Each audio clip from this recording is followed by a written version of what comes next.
कभी कभी एक देश की ताकत उसके हथियारों से नहीं बल्कि उसकी मशीनों से झलकती है। वो मशीनें जो पूरे सिस्टम को चलाती हैं, जो देश की अर्थव्यवस्था की रगों में खून बनकर दौड़ती है। और आज की कहानी है भारत की उन्हीं मशीनों की जिन्होंने पूरी दुनिया को सोचने पर मजबूर कर दिया कि क्या सच में इतना कुछ सिर्फ भारत कर सकता है। देखिए, आज यूरोप और अमेरिका मिलकर जितने लोकोमोटिव्स यानी ट्रेन इंजन साल भर में बनाते हैं, उतने तो भारत अकेला बना देता है। वित्त वर्ष 2024-25 में भारत ने बनाए 1681 लोकोमोटिव्स, यानी जितने इंजन यूरोप और अमेरिका के सारे देश मिलकर भी नहीं बना पाए, उतने अकेले भारत ने अपनी धरती पर तैयार कर दिए।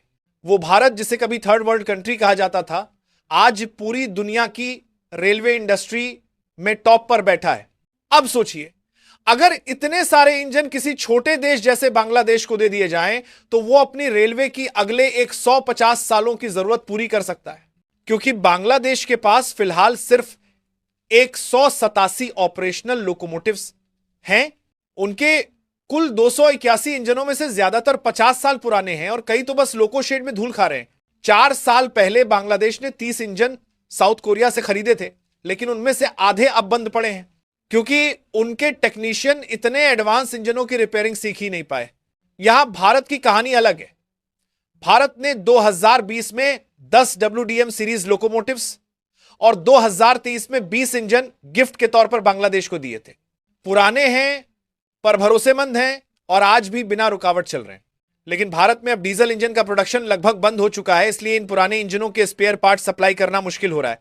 फिर भी भारत अपनी नेबरहुड डिप्लोमेसी के तहत मदद करता रहता है, कभी कोच देता है, कभी लोकोमोटिव्स। मगर सवाल यह है, क्या इतना सब कुछ मुफ्त में देना सही है?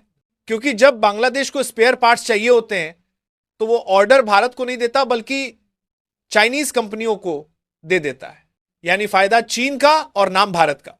तो क्या फ्री में करोड़ों की मशीनें देना भारत की पॉलिसी को कमजोर कर रहा है? अब यहीं से कहानी मोड़ लेती है। भारत सिर्फ लोकोमोटिव्स का बादशाह नहीं है, बल्कि एक और ऐसी इंडस्ट्री पर उसका पूरा कंट्रोल है जो दुनिया की अर्थव्यवस्था की रीढ़ है, और वो है कैस्टर ऑयल इंडस्ट्री। अगर मैं कहूं कि भारत के पास ऐसा तेल है जो पूरी दुनिया की फैक्ट्रियों को चलाता है, तो शायद आप पहले हंसें, लेकिन यही सच्चाई है। क्योंकि जिस दिन भारत इसका निर्यात बंद कर दे, उसी दिन अमेरिका, चीन और फ्रांस जैसी इंडस्ट्रियल पावर भी घुटनों पर आ जाएंगी। यह है कैस्टर ऑयल, एक ऐसा नेचुरल ऑयल जिसके बिना फार्मा, कॉस्मेटिक्स, लुब्रिकेंट्स और प्लास्टिक इंडस्ट्री अधूरी है। पूरी दुनिया में बिकने वाले कैस्टर ऑयल का 90% भारत सप्लाई करता है। इसका ग्लोबल मार्केट करीब $3 बिलियन का है और भारत का इस पर वैसा ही कंट्रोल है जैसा चीन का रेयर मिनरल्स पर। हर बड़ी ब्यूटी कंपनी, चाहे फ्रांस की हो या अमेरिका की, अपने प्रोडक्ट में कैस्टर ऑयल का इस्तेमाल करती है। और सबसे दिलचस्प बात यह कि इसका कोई रिप्लेसमेंट ही नहीं है, न कोई केमिकल ऑयल, न कोई और नेचुरल ऑप्शन।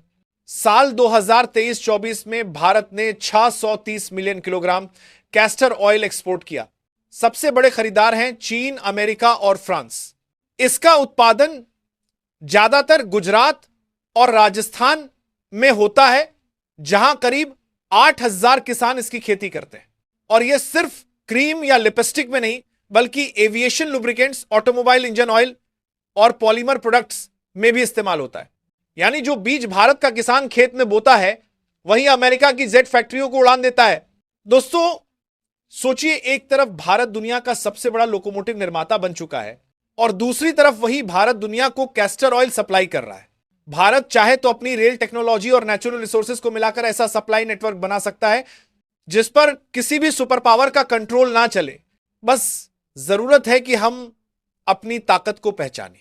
मुफ्त में मशीनें देने के बजाय उन्हें डिप्लोमेटिक कार्ड की तरह इस्तेमाल करें, क्योंकि चाहे लोकोमोटिव्स हो या कैस्टर ऑयल, इनसे भारत को रोजगार, एक्सपोर्ट और रणनीतिक प्रभाव तीनों मिल सकते हैं।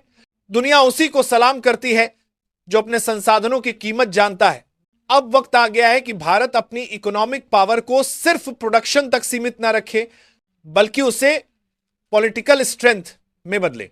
जब रेल की पटरी भारत बनाए, इंजन भी भारत के हों, और जब दुनिया के इंजन भारत के तेल से चले, तो फिर दुनिया को मानना ही पड़ेगा। यह नया भारत है जो किसी के पीछे नहीं बल्कि सबको आगे बढ़ाता है। जय हिंद।